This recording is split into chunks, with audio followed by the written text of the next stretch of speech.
तृतीय वर्ष कला के सभी विद्यार्थियों को मेरा नमस्कार।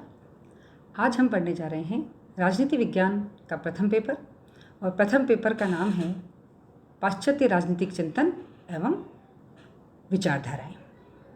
आपके 5 यूनिट पाठ्यक्रम के अंदर हैं, जिसमें जो पहली यूनिट है उसके अंदर आपके राजनीतिक चिंतन है।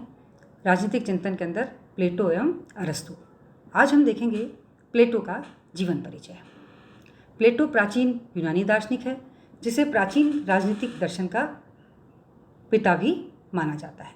प्लेटो का जो जन्म है वो 428 ईसा पूर्व एथेंस, ये यूनान का एक नगर राज्य है, एथेंस में हुआ था।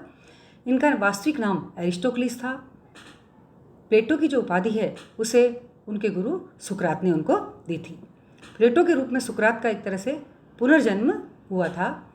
प्लेटो मस्तिष्क व आत्मा से सुकरात का प्रतिनिधि माना जाता था और उसने अपनी प्रतिभा का उपयोग सुकरात के विचारों को आगे बढ़ाने में किया। सुकरात के जो प्रमुख विचार है सद्गुण ही ज्ञान है का प्लेटो पर बहुत प्रभाव पड़ा और इसी विचार से प्रभावित होकर प्लेटो ने राजनीति की नैतिक व्याख्या की कि सद्गुण ही ज्ञान है। शासन कला को उच्चतम कला की संज्ञा दी और अपने विवेक पर बल दिया। जब प्लेटो 28 वर्ष का था तभी सुकरात को विषपान का दंड दिया गया और इस घटना से उनके कोमल मन पर बहुत असर हुआ। जहाँ वह राजनीति में जाना चाहते थे, है ना, वे राजनीति में जाना चाहते थे, लेकिन वह उनका ध्यान जो है वो दर्शन की ओर आकर्षित हुआ। प्लेटो का कहना था कि जब तक दार्शनिक ज्ञानी विवेकशील नहीं होगा तब तक राज्य का कल्याण संभव नहीं है।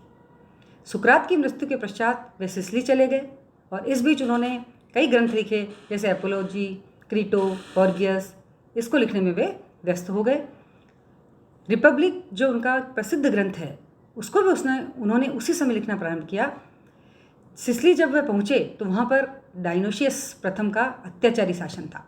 प्लेटो ने इसकी निंदा की कि जो राजा ने उसे दास बनाकर बेच दिया। उस समय दास प्रथाएँ चलती थी। वह एथेंस चला गया। वहाँ उसने 386 ईस्वी पूर्व अपनी एक विद्यापीठ की स्थापना की। और आप देखिए, जो विद्यापीठ की उन्होंने स्थापना की थी वहाँ पर उन्होंने अपना ज़्यादातर समय दर्शन पढ़ने में ही बिताया। और एथेंस में उस समय यूनान की जो अध्ययनशाला थी यह यूनानी दर्शन का केंद्र बन गई थी और इस विद्यापीठ में मुख्यतः गणित के अध्ययन पर बल दिया था।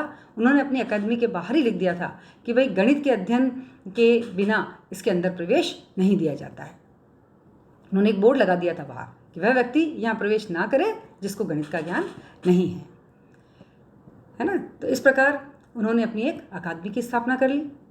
प्लेटो की जो शैली थी वह संवाद शैली में काम करते थे। उन्होंने संवाद शैली को अपनाया था। मनुष्य के मन में विचारों के अंतर्द्वंद के पश्चात एक निश्चित विचार का उदय होता है। उनका मानना था कि मनुष्य के जो विचार हैं उसके मन में एक अंतर्द्वंद पैदा होता है और जब अंतर्द्वंद पैदा हो जाता है तो एक निश्चित विचार का उदय होता है। इसे मनोवैज्ञानिक तथ्य के आधार पर उसने संवाद द्वारा प्रचलित विचारों का विश्लेषण किया, परीक्षण किया, तर्क की सहायता से ज्ञान की खोज की और जो ज्ञान दूसरों के मत पर प्राप्त होता है, दूसरों के आधार पर प्राप्त होता है, उन्होंने बताया कि वह सच्चा ज्ञान नहीं होता। संवाद द्वारा विचारों को जागृत करके जो ज्ञान मिलता है वही स्वर्णिम ज्ञान होता है।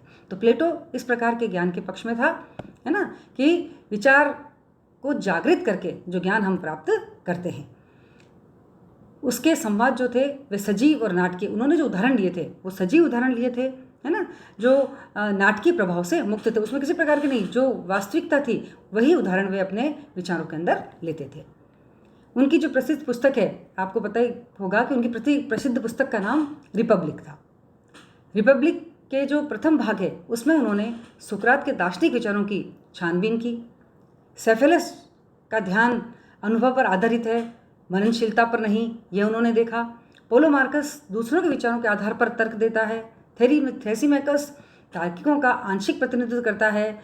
ये सब चीज़ें उन्होंने अपनी प्रथम भाग में दिया था। और प्लेटो की शैली की दूसरी विशेषता, उसमें उपमा व उदाहरण का बहुत उसने प्रयोग किया। उसकी कुछ उपमाएं जीव जगत की हैं, कुछ कलाकार जगत की हैं। कला के आधार पर उसने सिद्ध किया कि राजनीति शास्त्र का एक कलात्मक पहलू है। प्लेटो की पद्धति न तो आगमनात्मक थी और ना ही निगमनात्मक थी। उसने अपनी पद्धति को रचनात्मक पद्धति के आधार पर ही बनाया और उन्होंने रिपब्लिक में लिखा। रिपब्लिक को उन्होंने एक अपना आधारभूत पूरी राजनीति विज्ञान का उसमें वर्णन किया उन्होंने, है ना, कि वह एक नैतिक रचना है। यद्यपि वह सुकरात की द्वंद्व प्रणाली पर आधारित है, फिर भी उसके जो निष्कर्ष हैं वो मूढ़ हैं। इसमें मनोवैज्ञानिक विश्लेषण है तथा एक शिक्षा विषयक पाठ्यक्रम और एक राजनीतिक संविधान है। इसका जो रिपब्लिक का जो विषय क्षेत्र है, वह रिपब्लिक शब्द का प्रयोग प्लेटो ने साधारण अर्थों में नहीं किया है, बल्कि इसका अभिप्राय सामान्यतः एक राजनीतिक संगठन से लिया है। वह प्लेटो के लंबे संवादों में से एक है। महत्व की दृष्टि से ये सर्वप्रथम है। इनका लेखन प्लेटो ने लगभग 40 वर्ष की अवस्था में 386 ईस्वी से 338 ईस्वी तक कार्य किया, और रिपब्लिक में प्लेटो की सूझबूझ व दूरदर्शिता दिखाई देती है। वह नए व पुराने विचारों से उत्प्रोत हैं, जो एक स्थान पर व काल के लिए नहीं बल्कि समस्त समय और समस्त काल के लिए उसने अपने विचारों को बताया। इसका मुख्यतः से संबंध क्रियाशील मनुष्य से है, इसलिए वह मनुष्य की नैतिक व राजनीतिक समस्याओं से संबंधित है। परंतु मनुष्य तो एक इकाई ही है, उसके कार्य उसके विचारों से पृथक नहीं किए जा सकते। इस प्रकार रिपब्लिक मानव जीवन के संपूर्ण दर्शन का प्रतीक है। यदि उसे विभाजित करके देखा जाए तो अनेक खंडों में बढ़ सकती है, जिनका प्रत्येक का संबंध अलग अलग विषय है। तो आज आपने देखा कि प्लेटो एथेंस में पैदा हुए थे, उनके जो गुरु थे वह सुकरात थे, और उन्होंने कई प्रकार की विषयों पर अपनी पुस्तकें लिखी, और उन पुस्तकों में जो उनकी पुस्तक थी रिपब्लिक, वो सबसे ज़्यादा महत्वपूर्ण मानी जाती है। अगले क्लास में हम देखेंगे कि रिपब्लिक किस प्रकार की रचना थी, रिपब्लिक में उन्होंने किन किन क्षेत्रों को लिया था। धन्यवाद।